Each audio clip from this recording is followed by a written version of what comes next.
What's up, guys? Welcome back to the channel. And yeah, like I said in my last video, it is a very, very happy video. We played the Tennessee Titans today in an AFC South showdown. And yeah, I'd like to say that the Jaguars whooped that ass, okay? Now, I had a couple people on the last one comment down. I know probably some Tennessee fans or just some Jaguar haters, whatever, that were like, you guys ain't winning this. You're not making the playoffs. Look, you may still be right about the playoffs, all right? But a man can dream. But we whooped the Titans for the first time since, like, 2013 in Tennessee. I'm happy about it. Nashville was pissed. I love when a team boos during a Jags game. And I tried to stay humble. I'm not hating on Tennessee. Tennessee is still our kryptonite. They whoop our ass. They'll probably whoop our ass at the end of the year, especially if we got way more to play for by then. But yeah, just one of those things where, and man, what a game. That was fantastic.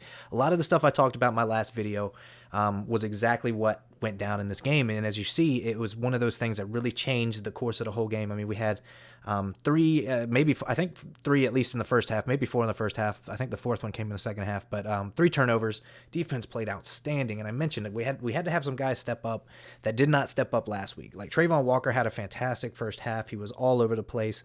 He was making plays, getting the sacks, getting the strip sack there with taking down Tannehill, and us getting basically out of that. I think that was with Evan Ingram getting a touchdown or somebody in the end zone. That might have been the Zay Jones touchdown. But we capitalized on it with points. That was the biggest thing for me. Is at the beginning we were getting the field goals, and I was like, "Damn, this may be a long day." I was looking at that 21 points though that I talked about in my last video. I said we got to hold them under 21 points. If they score 21, that's fine, but we can't go on. Let them go get 28 points if they start making it a game. I was a little worried. Now I think what they scored 22. I don't even remember what the final was, to be honest. I want to say it was something roughly about that. Roughly about that score. Bringing it up now. Sorry, 1 second. 22 points. So yeah, right around what I said. They did go for 2, so they were trying to close a comeback there. But see, that's the thing. We scored over 30 points. We got 36, and I was pretty close. I guessed 30-24. We're within 8 points of that combined. So that's not a bad prediction, and that's exactly going off of a lot of the stuff I talked about in my last video. We needed to bring back, and that's why I was wearing my old Jalen Ramsey. This thing has been through hell, as you can see. I actually used to go play a little bit of Turkey Day ball, the Turkey Bowl, with this jersey on, just because I used to love Jalen Ramsey back in the day when he was actually part of the Jacksonville stuff. But man, he turned into a prick douchebag that kind of goes out there now and just talks mad smack and doesn't normally back it up, and he likes to blame other people for his problems. I think a lot of times that's the thing. You got to get people that are playing for each other. And that's what it's got to be. You had some leaders back then, and today I felt like we actually saw the birth of some leaders. Even at the end of the game, finally, Josh Allen comes out with a sack, and they mentioned it. It's been like 4 games, no sacks. Like finally, he gets up in there in a big crucial moment when they're driving down the field and slows the momentum and takes it away. And it was like, finally, man, we're making the plays when we needed to. Wingard with the big interception. I was so happy. I hate Wingard because sometimes he's not really, I feel like, thinking about the right play. I think he's just like always got like adrenaline running, and he just is always jumping around and doing something crazy and trying to make some big play, and then he normally misses. But today it felt like he actually hit on a few of those, and I was really happy to see that. I mean, that one pick was right to him. I was like, if you drop that, like I felt like we would normally drop those plays. And he grabbed it and was, off to the races. So that was nice to see. And yeah, just some big catches. Evan Ingram. It was fantastic, to be honest, man. I won $500 fantasy. Shout out to DraftKings today for that one. I'll take that. It's always beautiful to see. I don't know if I can get this on the camera. I don't know if it'll focus on that. I don't know if you can see it from there. But yeah, 10th place, 200-something points, won a good $500. That's the most I've ever won on DraftKings too, and that's drafting mainly Jaguars players. Trevor Lawrence, 36 points. Tony Pollard, now he had 22. Now the one player who I got to say did not have a good game was Travis Etienne. Now he is going up against the 3rd-ranked rush defense in the league, so I mean it makes sense that they're going to stop him. But that's the important thing is Trevor Lawrence made up for it. Oh, wow. Donovan Peoples-Jones went off in Cleveland. I didn't realize that. But Evan Ingram, 42 points, right? 42 points in fantasy for Evan Ingram, our tight end. And then 12 points on defense. That's including how many sacks we get? 4 sacks, interceptions, 3 defense fumbles. We were all over the place today, and that's the way the Jaguars need to play the rest of the season. I mean, it's possible now. We have started. We have 4 games. And the Cowboys today, right? The Cowboys had a crazy game with the Texans that was all over the place. The Texans almost came back and won it. And I'm actually pretty excited for this game next week. Bad part is I'm supposed to go see Trans-Siberian Orchestra at like the fourth quarter will be starting when we're in this concert. So now I'm like, fuck, my brain will be somewhere else. And then we got a Thursday matchup on the Jets. So we got a lot to ride on the rest of this season. And then we got Houston after the Jets. Now, if we can just whoop Houston and keep the Titans in our vision, because the Texans have to play the Titans too. There's a chance that the Texans, after they play the Cowboys today that way, they may come out and whoop up on the Titans the way the Titans lost to us. So there's a lot to play for still here. And I don't want to, jinx it. I'm not really talking playoffs yet because we still got 4 games to go. But this is huge. This is absolutely huge. This now puts us in second place in the AFC South with this win. And it is going to 100% change the way I think the Jaguars look at the rest of the season here. Doug Peterson, great play calling. Mike Caldwell really changed up the way he finally called some good schemes. Finally did the right things. Playing a little bit of zone and mixing it up with a little bit of man-to-man coverage and actually blitzing and doing the right things, and trying, Derrick Henry had one big run, but he was pretty contained for most of the game. He made those fumbles. He made a couple bad plays, on his end of the ball when you really look at it. So it was one of those things that I think just culminated in finally having the Jaguars a good game. And it did kind of chalk that up to last week being a bit of a fluke. Not to mention, Detroit is damn good this year. But it's not one of those things that I think we're not going to lose to Detroit 40-14 again. It's just not going to happen. Now we might get this same result out of this game because now we're 5-8. They're 7-6. And like I said, we've got 4 games. I think we've got at least 2 winnable games. I would say that, and those could be both of our divisional games. That could be the Texans and Titans here, because the Jets aren't too bad. They've been playing pretty well, and yeah, there's just a lot still here to play for. We just really got to keep it up with the AFC South here. We got to beat the Texans. We got to keep it going into the last week and really go in there, because even if we lose the rest of the games, even if we lose the other 2. And win the Texans and win the Titans, we can still make the playoffs. That'd be crazy. So it's possible, and I hope these guys are going in the locker room after this game talking about this stuff, because some guys stepped up today. Like I said, Evan Ingram, and I mentioned this in my last video. We needed the Titans to step up. Evan Ingram had a career day.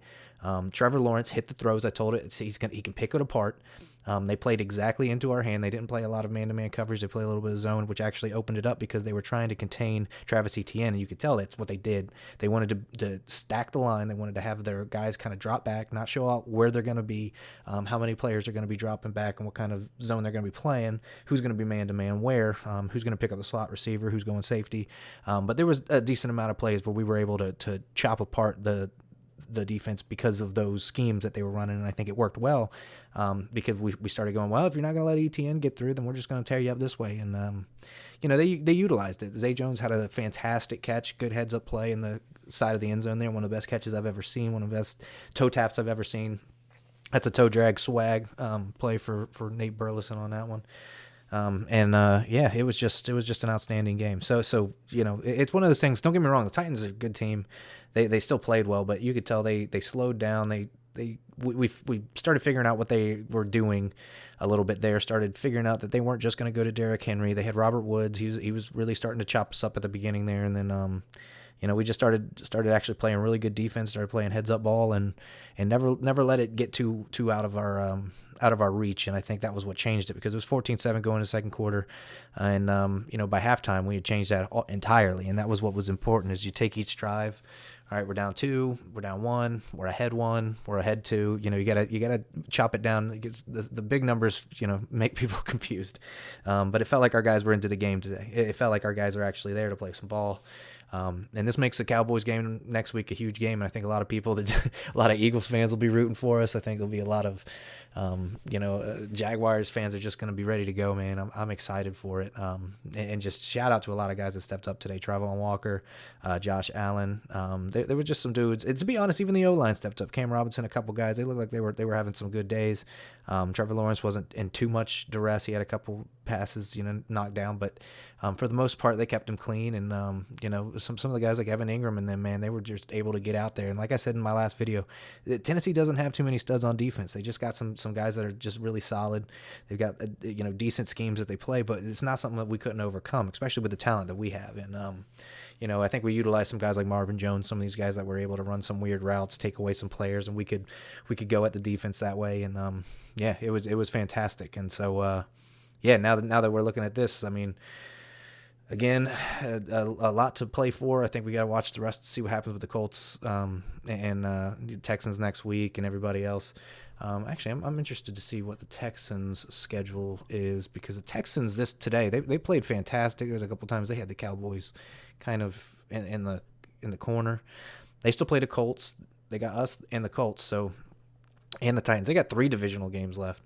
I know they're in last place. I'm not worried about them, but I think they could play spoiler as well as the Colts. I think they could both play spoiler a little bit, for fun. The Colts necessarily can't do anything, I think, in the division because they don't play us or the Titans, but they may be able to, sneak an extra game in there and really put it away, depending on what happens with us and the Texans in a couple weeks. So it's just interesting. It's one of those things. The AFC South kind of sucks, but it's interesting because if most people don't follow the playoffs or anything, the top team from every division gets in the playoffs, and then they get a couple wild card teams in there depending on record. So it's one of those things where we have a chance if we can take first. This was the first big step. There's probably 4 or 5 big steps that need to happen from here on out for the rest of the year. But going into week 15, we have hope. But we have a crazy 11 days from now, getting ready for Christmas.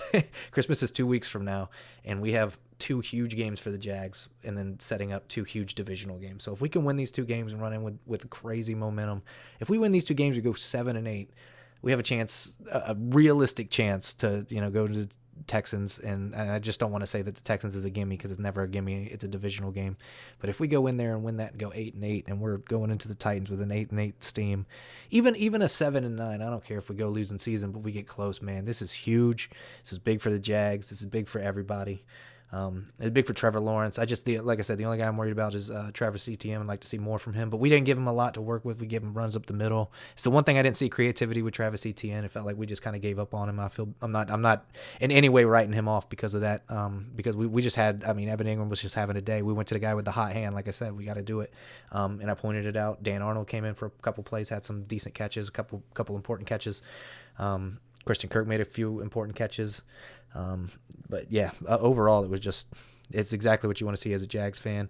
I rocked this, and I even said on Twitter before the game, I said, let's go. This is going to be like a Saxonville type thing. I'm rocking a different jersey. Normally I wear my Trevor Lawrence, but I'm bringing back the Jalen Ramsey. I needed the defense to play good today, and that's what happened. So I might be wearing this and not washing it for a couple weeks. We'll see what happens next week. So for now, let's go Duval, and sorry, Tennessee. We'll see you in a couple more weeks. We'll see if you guys can get revenge. If not, we'll see who ends up in the playoffs in that case. And yeah, for now, go Jags. See y'all next week, and let there be football.